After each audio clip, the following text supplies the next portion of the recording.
किंकर प्रभु शरणं प्रपद्ये।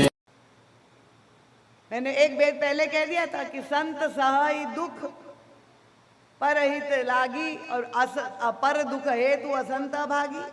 तो ये असंत रूपी मंत्रा को दूसरे का सुख देख करके जो है छाती जलने लगी, दुख हो गया और ये जलती हुई छाती ले करके वो महारानी कैकेयी के महल में पहुंच गई।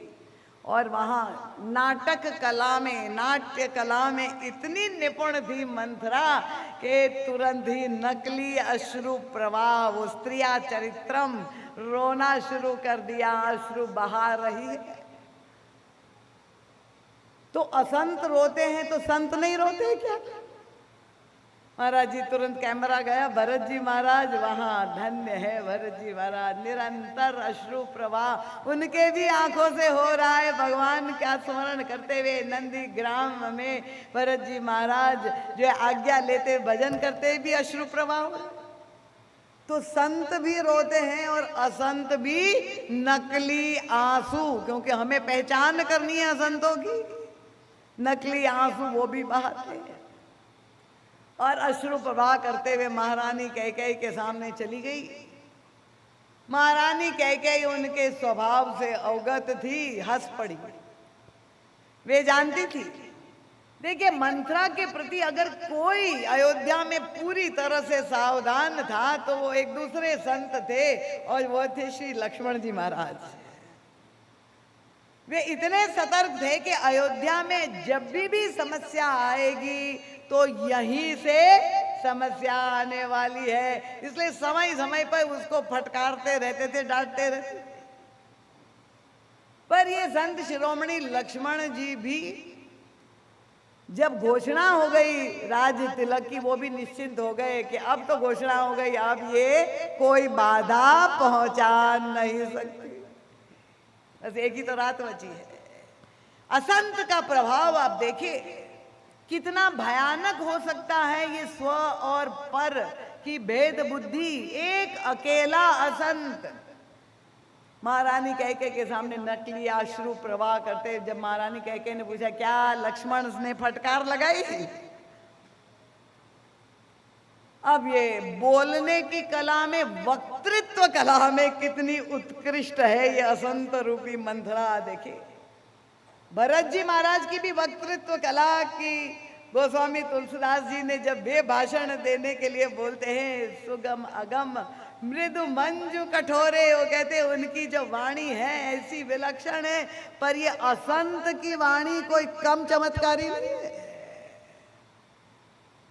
वो भी महारानी कैकेयी के सामने कहती है कि मैं तो दासी ठहरी, मुझे क्या फर्क पड़ेगा, जो चाहे मुझे शिक्षा दे के चला जाए। अब महारानी कैकेयी थोड़ी शांत हो गई, हंसना बंद हो गया। क्या हुआ मंथरा, बताओ, मेरा राम कुशल पूर्वक तो है? अब मंथरा के स्थान पे कोई और होता, हम लोग होते, सोच लीजिए, जिसके बारे में भड़काने आई है श्री राम के बारे में, देख रही कि महारानी कैकेयी तो सबसे अधिक उनकी कुशलता के लिए व्याकुल है, यही प्रश्न करे मेरा राम तो कुशल। उसके बाद महारानी कैकेयी ने कहा महाराज दशरथ जी तो ठीक से हैं, मेरा लक्ष्मण, मेरा जो है भरत शत्रुघ्न, पर मंथरा निराश नहीं होगी। देखिए संत वैसे के लिए कहा गया कि परम धैर्यशाली होते, संतों में जो धीरता होती है।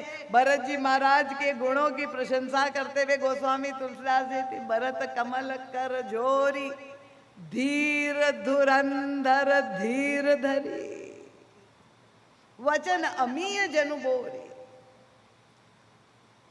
परम धैर्यशाली।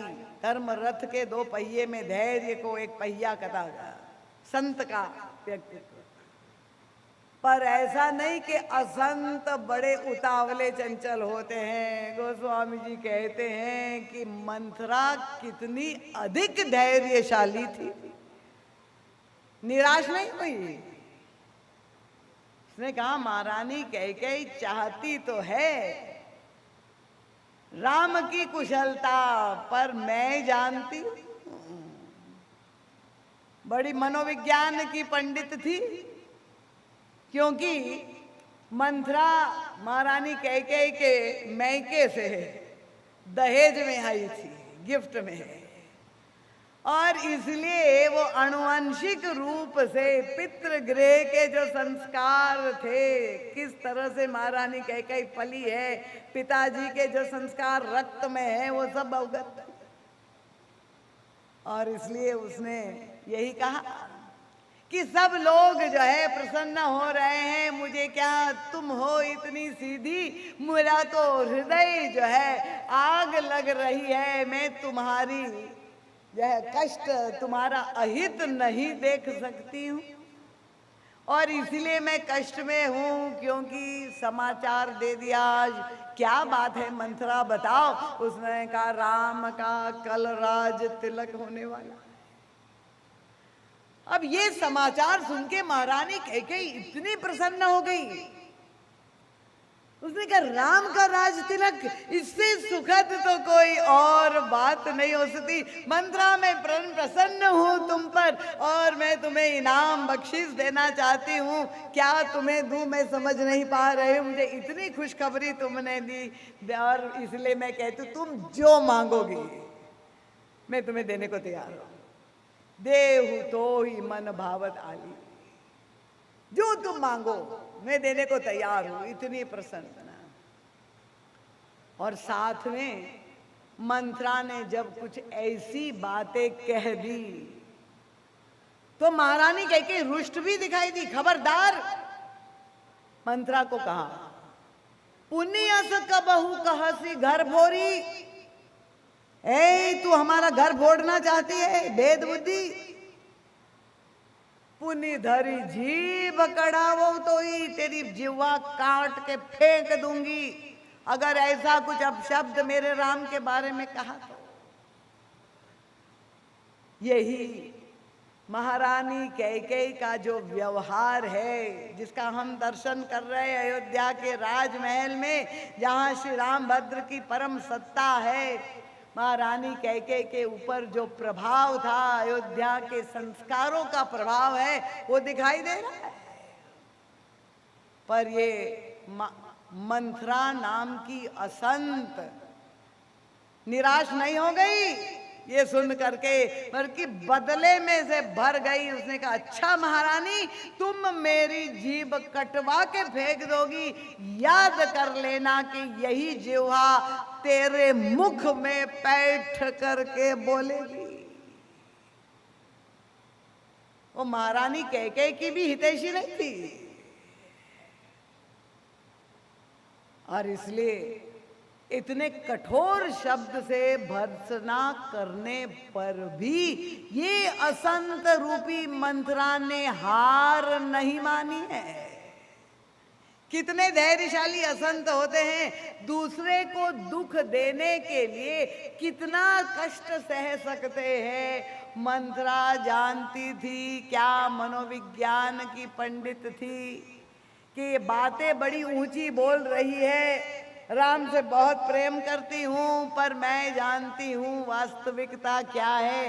ये महाराज कैकेयी नरेश की बेटी है, और महाराज कैकेयी नरेश के भी मनोविज्ञान से वो परिचित थी, क्योंकि घटना जो घटित हुई थी, विवाह का प्रस्ताव जब महाराज दशरथ ने महारानी कैकेयी के सौंदर्य की चर्चा सुन करके भेजा था, 2 विवाह हो चुके थे, तीसरे विवाह के लिए उत्सुक थे, संतान नहीं थी और परम सुंदरी थी। ये सुन करके जब उन्होंने प्रस्ताव भेजा तो उत्तर में महाराज कैकेयी नरेश ने ये कहा कि विवाह तो मैं कर दूंगा, पर शर्तिया विवाह होगा। और और शर्त क्या होगी कि मेरी कन्या के गर्भ से जो पुत्र की उत्पत्ति होगी उसी को अयोध्या के राज सिंहासन आप प्रदान करेंगे, तो ही मैं अपनी कन्या का विवाह आपसे करूंगा। यद्यपि वे जानते थे सूर्य वंश की ये परंपरा है, जेठ स्वामी सेवक लघु भाई, जो सबसे बड़ा होता है वही राजपद का अधिकारी होता है। पर महाराज कैकेयी नरेश घोर आत्म केंद्रित स्वार्थी, अपने ही स्वार्थ, मुझे कोई मतलब नहीं आपकी परंपरा से, मेरी बेटी के बेटे को आप अगर राजा बनाएंगे तो ही मैं विवाह करूंगा, शर्त लगा। और महाराज दशरथ ने अपने आप को धोखा देते हुए वह स्वीकार कर लिया। तो ये भेद बुद्धि जो थी, देह जनित भेद बुद्धि, मेरी बेटी के शरीर से उत्पन्न होने वाला बेटा, ये जो अविद्या है, देह जनित है, वही अयोध्या का राज्य का अधिकारी। और उन्हीं के संस्कार महारानी कैकेयी में भेद बुद्धि के अवश्य है। ये मंथरा जानती है मनोविज्ञान, और फिर वो प्रसंग तो लंबा हो जाएगा, आप कथानक से अवगत है कि मंथरा ने असत्य कहा, झूठ कहा, बिल्कुल कपोल कल्पित, जहां नहीं था। महारानी संशय उत्पन्न करना, संत का और असंत का यही दोनों का भेद है। असंत संत जहां पर आते हैं क्या करते हैं? संत तो भगवान भक्तों के हृदय में भगवान के प्रति अनुराग और प्रेम उत्पन्न करते हैं, भगवान के गुणों की महिमा का गान करके उनके हृदय में उसको प्रतिष्ठापित करते हैं, प्रभु के प्रति विश्वास उत्पन्न करते हैं। पर असंत जब आते हैं तो असंत चाहे वो असत्य का सहारा ले, झूठ का, वो संशय पैदा करते हैं, भेद पैदा करते हैं, दूरी उत्पन्न करना चाहते हैं। राम और भरत एक नहीं है, राम और भरत दो है, ये भेद बुद्धि। और तब उन्होंने यही महारानी कैकेयी को जिस तरह से बरगलाया, 15 दिन से तैयारियां चल रही है महारानी, तुमसे क्यों छिपाया गया? डाल दिया ना बीज, दूध में खटाई, यही संशय। तुम कह रहे हो कि वो तुमसे प्रेम करते, राम उनका महारानी करते हैं नहीं, करते थे, भूतकाल की घटना है। रहा प्रथम अब ते दिन बीते, समौ फिरे रिपु होई फिरी। धर्मसार भरत नाम का ग्रंथ है, आप अवश्य पढ़े। कैकेयी चरित्र नाम का ग्रंथ है, अवश्य पढ़े। संत और असंत का भेद देखना हो, हमें अपने भीतर देखना है। मैंने कहा ये हम आत्मनिरीक्षण कर रहे हैं। और किस तरह से कुसंग का प्रभाव संतों के नगर पर सफल हो गई। महाराज श्री कहते हैं, गीता में भगवान श्री कृष्ण ने जो उपदेश दिया है कि कुसंग कैसे हमारे जीवन में विनाश का कारण बनता है, तो शुरू वहां से होता है। उसका पूरा उपक्रम यह अयोध्या कांड की लीला है। ध्यायतो विषयान् पुंसा संगस्तेषुपजायते, संगात् संजायते काम, कामात् क्रोधो विजायते, क्रोधात् भवति सम्मोहा, सम्मोहात् स्मृति विभ्रमा, स्मृति विभ्रमात् बुद्धि नाशो। आप निर्णय ही नहीं कर पाएंगे सही क्या है, गलत है, मुझे क्या करना चाहिए, किंग कर्तव्य विमूढ़ हो जाएंगे। और स्मृति विभ्रमात् बुद्धि नाशो, बुद्धि नाशाद विनश्यति। यही कुसंग का दर्शन हुआ और परिणाम क्या हुआ? ये इतनी प्रसन्न होने वाले महारानी कैकेयी अब इतनी क्रोधायमान हो गई।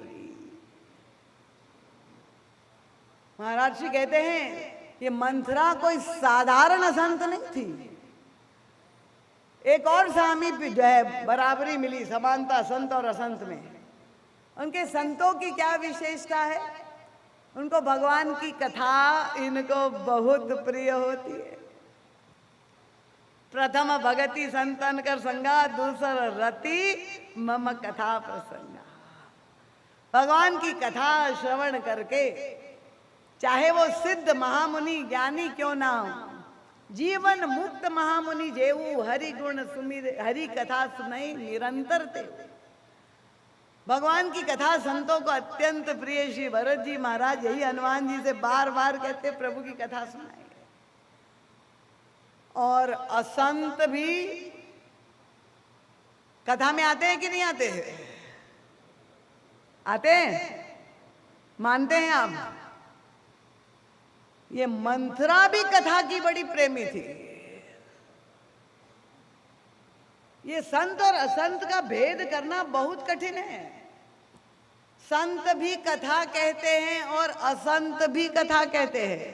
देखिए, क्योंकि ये आपके अंदर जिज्ञासा है कि संत और असंत का भेद हम कैसे करें। और असंत राम कथा भी कहते हैं।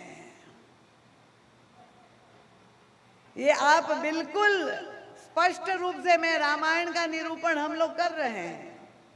संत भी राम कथा करते हैं और असंत भी राम कथा करते हैं। संत भी राम कथा सुनते हैं और असंत भी राम कथा सुनते हैं। और मंथरा की तो कथा की प्रीति, गुरु वशिष्ठ का सत्संग नित्य राजमहल में होता था।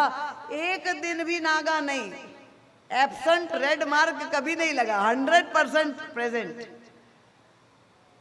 नित्य प्रति जाती थी और स्मरण शक्ति इतनी तीव्र थी, सारी कथाएं याद भी थी। हम और आपको तो भूल भी सकता है, पर मंथरा को ऐसी एक कथा भूली नहीं, और कथा सुनी ही नहीं, भूली भी नहीं, कंठस्थ भी थी और उपयोग भी करती है। मैं आप लोगों से यही कहती हूँ, भाई कथा हमारी रक्त शक्ति बन जाए, जीवन में चरितार्थ होता है, तो ये मंथरा वो भी असंत भी करते हुए दिखाई दे। देखिए कितना कठिन है दोनों का पार्थक्य। और सारी कथा उन्होंने सुनी नहीं, उसने सुना भी दी, वाचन भी कर दिया। कहाँ सारी कथा महारानी कैकेयी को एक एक लेकर के पुराणों की कथाएं जितनी वशिष्ठ जी से सुनी थी सब सुना दी। कहा सी कथा, कौन सी कथा? उनका सत सवती के सौतों की जितनी कथा पुराणों में थी वो सब याद कर ली थी और सब रिप्रोड्यूस कर दिया, सब सुना दिया। सौत का सौत से लड़ाई। अब कथा का उद्देश्य क्या है? देखिए, कथा असंत भी कहता है और संत भी कहता है, पर असंत जब कथा कहता है तो उद्देश्य प्रकट होगा। कहसी कथा सत सवती के जेहि विधि बाढ़ विरोध। किस तरह से दूरी उत्पन्न हो, कैसे विरोध हो, कैसे झगड़ा हो, यही असंत का लक्षण है। कथा का भी प्रयोग करते हैं तो कैसे सौत के सौत ने जितनी कथा, कद्रु बिनतई दीन दुख तुम्हि कौशिला देव। कद्रु बिनता की कथा सुना दी, वो तुम्हारी सौत। कौशल्या तुम्हारे साथ वही करेगी। इतना भयानक दृश्य, कितना अधिक सावधान होने की आवश्यकता है। और महारानी कैकेयी, ये सारा कुसंग का जो प्रभाव हुआ, महारानी कैकेयी इतनी क्रुद्ध हो गई, ऐसी परिवर्तित हो गई। और तब क्या किया उन्होंने? महारानी कैकेयी को कोप भवन में भेज दिया। और कोप भवन में ऐसे नहीं भेज दिया, महारानी कैकेयी ने पहले अपने सारे वस्त्र उतार दिए और वो मंथरा को दे दिए, और मंथरा के सारे वस्त्र उन्होंने पहन लिए। अब आप देखिए, दासी कुटिलामती महारानी ने उस दासी कुटिला का जो है वस्त्र पहन के कोप भवन में चली गई और पूरा उनको मंत्र दीक्षा शिक्षा सब कुछ दे करके पढ़ा करके भेज दिया। कुसंग कितना घातक हो सकता है, परिणाम सामने आ गया। क्या हुआ? महाराज दशरथ अब संध्या का समय हो गया, सांझ समय सानंद नृप। आए महाराज दशरथ, कहाँ गए हो कैकेयी गे। महाराज दशरथ भी महारानी कैकेयी के महल में आए, मंथरा भी वहीं आई, भरत जी भी वहीं आए। देखिए विचित्र बात है। और जहां वे खोजते हुए महारानी कैकेयी को इस उत्साह से आए कि आज निर्णय हुआ है, दिन में राज दरबार में मैं स्वयं जाके ये शुभ समाचार दूंगा और वो प्रसन्न होकर पुरस्कृत मुझे करेगी। वो इतने उत्साह से भर के आए, जैसे ही आए वो उनको सूचना मिल गई कि महारानी कैकेयी महल में नहीं है। अगर ये सुनकर महाराज दशरथ वहां पर सावधान हो जाते। देखिए कैसे घटना जब कोई घटित होने वाली होती है, कहां पर है, कोप भवन में है, वहीं पे रुक जाते हैं तो भी अनर्थ नहीं होता, ये भेद बुद्धि सफल नहीं हो पाती। पर महाराज दशरथ गोस्वामी जी कहते सांझ समय सानंद नृप गयो कैकेयी गे, और कांपते हुए पैर से कोप भवन में प्रवेश करते। गोस्वामी जी ने उस समय लिख दिया, कौने अवसर का भयऊ गयो नारी विश्वास। ये स्त्रिया चरित्र सफल हो गया। कहाँ चले गए, मैं यही अपने शिष्यों को जो है, जो युवा वर्ग के हैं, उनको समझाती हूँ कि कोप भवन क्या है। आज के आधुनिक संदर्भ में कोरोना काल में जिसे आइसोलेशन वार्ड कहते हैं। अगर आप कोरोना पॉजिटिव है तो आपको आइसोलेशन वार्ड में डाला जाएगा। ये संक्रमण जो हो गया, छूत का रोग मंथरा से कैकेयी तक पहुंच गया, क्षय रोग, राजक्षमा, कोढ़, ये सारे कीटाणु वो कोरोना पॉजिटिव हो गई और तब उन्होंने उनको आइसोलेशन वार्ड में कोप भवन में भेज दिया। अब कोप भवन आइसोलेशन वार्ड में किसको जाना चाहिए? अगर आपकी प्रतिरोध शक्ति कमजोर है तो जाना चाहिए। अगर आपका बूस्टर डोज लग गया हो, वैक्सीन लग गया हो, तब आप जा सकते। डॉक्टर जाए तो समझ में आ सकता है, भाई वो भी नहीं जाते थे कोरोना काल में। तो यही सब लोग भगवान भरोसे ही थे, हॉस्पिटल में एडमिट भले हो गए पर कोई डॉक्टर विजिट नहीं करते। कौन अपने प्राणों को संकट में डाले। पर महाराज दशरथ चले गए और देखा महारानी कैकेयी इतने मोटे वस्त्र में लेटी हुई है। जब महाराज दशरथ को कल्पना नहीं हो सकती थी क्या हो गया, इतने विचलित हो गए, लगे उसको मनाने और इतना लंबा क्रम। गोस्वामी जी कहते ऐसे स्तुति करने लगे, प्रशंसा करने लगे, श्रृंगारिक भाषा बोल रहे। अरे महारानी, तुम्हारा मुख चंद्र का मैं चकोर हूं, ये बताओ तुम किस बात से इतनी रुष्ट हो। पर ये विचित्र, महारानी कैकेयी के मुख से एक भी शब्द नहीं निकल रहा है। इतना मना रहे महाराज दशरथ, पर ये बिल्कुल चुप्पी साधी हुई है। और तब गोस्वामी जी से पूछा कि क्यों है, ये तो औपचारिकता है, ये बार बार पूछ रहे, बोल क्यों नहीं रहे। गोस्वामी जी ने व्यंग कर दिया। उन्होंने कहा महारानी कैकेयी ने दीक्षा ले ली है। किससे दीक्षा? लेटेस्ट गुरु, मोटिवेशनल गुरु। आजकल जो गुरु है क्या, गूगल गुरु सबसे बड़ा। किससे दीक्षा ले ली है? तो उन्होंने कहा जो शब्द का प्रयोग गोस्वामी जी ने यहाँ पर गुरु के लिए किया, वही शब्द भरत जी के लिए भी किया। देखिए संत और असंत दोनों में बराबरी। भरत जी महाराज के लिए जब पूछा गया तो कि ये कौन है, उनका भगत शिरोमणि भरत ते जनी डर पहु सुरसाल। भरत जी कौन है? उनका भगत शिरोमणि है। और मंथरा की जब उनको उपमा देनी थी, उनका दीक्षा ले लिए किससे? उनका कोई साधारण गुरु से नहीं ली है। कौन, कैसी गुरु, इसकी क्या विशेषता है? उनका कोटि कुटिल मणि गुरु पढ़ाई। वो भगत शिरोमणि है, तो ये कुटिल शिरोमणि ये मंत्रा से दीक्षा ले ली है। शब्द भी वही प्रयोग कर रहे, संत के लिए भी असंत के लिए भी। क्या दीक्षा में मंत्र दिया गया? देखिए, माना यही जाता है, आप लोगों ने भी दीक्षा ली है, कहते जब गुरु मंत्र का जप करते हैं तो बिल्कुल बोलना नहीं चाहिए। क्यों? क्योंकि वो मंत्र का उद्देश्य हमारी एकाग्रता है। मननाद त्रायते इति मंत्र। और तब हम जब एकाग्रता से जप करेंगे तब भी वो मंत्र हमारे जीवन में फलित घटित होगा। बोलना नहीं चाहिए। इसलिए कई की चुप्पी क्या है, उनको ये मंत्र साधना कर रही है, जप कर रही है। अरे कौन सा जप कर रही महारानी कई इतनी एकाग्रता से? अब गोस्वामी जी ने तो ये नहीं लिखा, पर युग तुलसी परम पूज्य महाराज जी से जब पूछा तो उन्होंने तो खोज करके निकाल के हमें बता दिया। कौन से मंत्र की दीक्षा दी है महाराज जी से किसी ने पूछा था। महाराज जी ने कहा वो मंत्र जो है आज भी घर घर में पढ़ाया जा रहा है। क्या समझाया?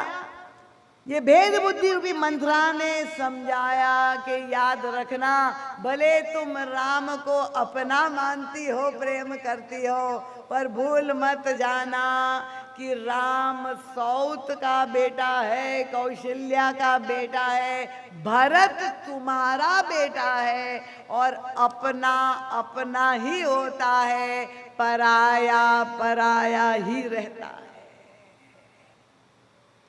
ये महामंत्र जो उसके कान में भर दिया, यही मंत्र तो घर घर जपा जा रहा है ना।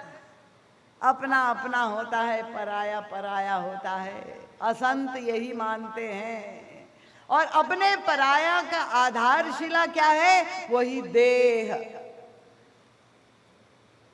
सारे संबंध की आधारशिला देह है। और ऐसी आधारशिला शास्त्र ऋषि मुनि ये सब हमें प्रश्न करते हैं कि आप प्रेम का, भक्ति का, विश्वास का दिव्य मंदिर इमारत बनाना चाह रहे, पर नींव अगर आपकी कमजोर है तो क्या वो मकान टिक पाएगा? आप रिश्ते बना रहे, नए नए रिश्ते बना रहे हैं, पर जो सबसे पुरातन रिश्तेदार है, जन्म जन्मांतर का रिश्तेदार है, उसको तो भूल गए। यही एक आत्मा, परमात्मा के ही तो हम सभी अंश है कि नहीं? आत्मा के आधार पर हम सब एक ही है। ये अभेद वृत्ति है। पर देह की दृष्टि से आप देखें, परम पिता तो एक है, पर भेद बुद्धि कहते हैं पिता नहीं माता तो अलग है, जन्म देने वाली अलग अलग है, तो देह के नाते भेद है। और यही मैं स्व और पर का भेद, ये असंत के द्वारा जब हमें अपना और पराया का आधार ये बन जाता है तो निश्चित रूप से हमारे जीवन में दरिद्रता मिट ही नहीं सकती। वो संबंध स्थायी कभी नहीं रह सकते हैं जिसकी नींव इतनी कमजोर हो, जो नश्वर हो, जो क्षणभंगुर हो। मैंने कल भी कथा में आपको याद दिलाया था कि ये संबंध का व्यवहार पालन जो हम कर रहे हैं वो देह के आधार पर, ये तो इसी जन्म के संबंधी है। और जन्म जन्मांतर का जो संबंधी है, चिर पुरातन संबंधी है, उसको तो हम भूल गए हैं। और इसीलिए हमारे जीवन में ये जो दरिद्रता है, अज्ञानता वश ये भेद बुद्धि है, ये सारे दुखों का कारण है। और महारानी कैकेयी ग्रस्त हो गई। और जो मंत्र उन्होंने पढ़ाया, अब संत क्या भेद नहीं मानते क्या? प्रश्न ये भी है, असंत भेद बताते तो संत भेद नहीं मानते? उनका संत भी भेद मानते हैं, पर उनका दृष्टिकोण क्या है? अपना अपना होता है और पराया पराया होता है, ये सत्य है। पर अपनत्व का केंद्र कौन है? उनका अपना अगर कोई है तो एकमात्र ईश्वर ही अपना है, बाकी सब पराए। वो भी वेद मानता है, पर अपनत्व का आधार वही ईश्वर है। तो आत्मा के नाते, पर हम अनात्म देह के नाते स्व और पर, अपना और पराया, ये भेद बुद्धि जो अविद्या के कारण ग्रस्त है और उसी के कारण हमारे जीवन में इतना दुख, इतना कष्ट है।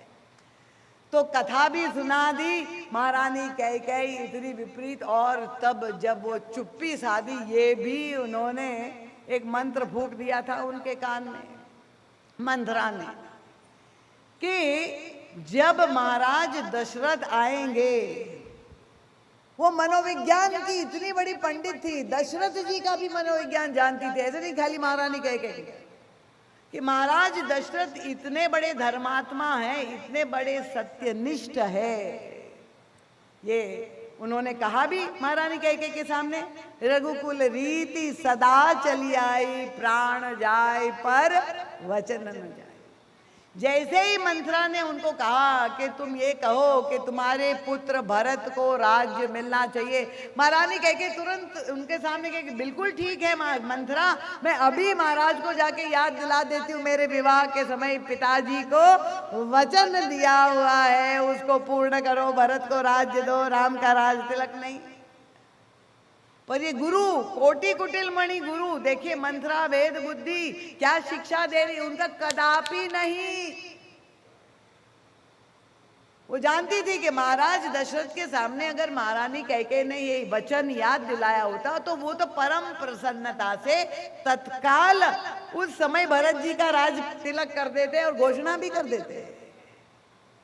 और किसी माँ के मन में अपनी ममत्व के कारण अपने पुत्र का हित वो चाहना कोई गलत बात तो नहीं है। भरत को राज्य मिले, महाराज दशरथ भी देते, महारानी कैकेयी की इच्छा है, वचन दिया है, सत्य का पालन हो गया।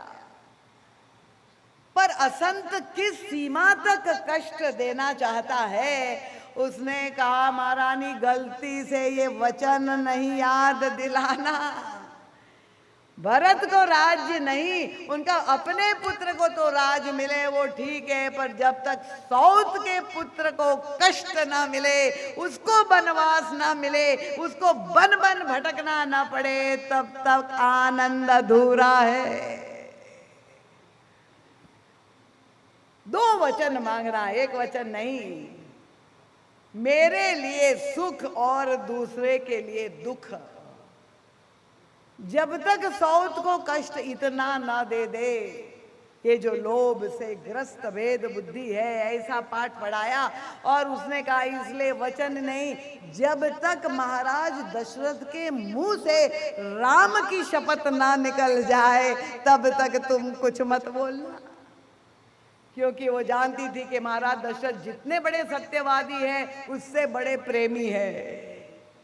और शपथ के संदर्भ में यही माना जाता है कि अपने प्रिय की कोई शपथ नहीं लेता है, अगर झूठी शपथ ले लेते तो प्रिय का अनिष्ट हो जाता है।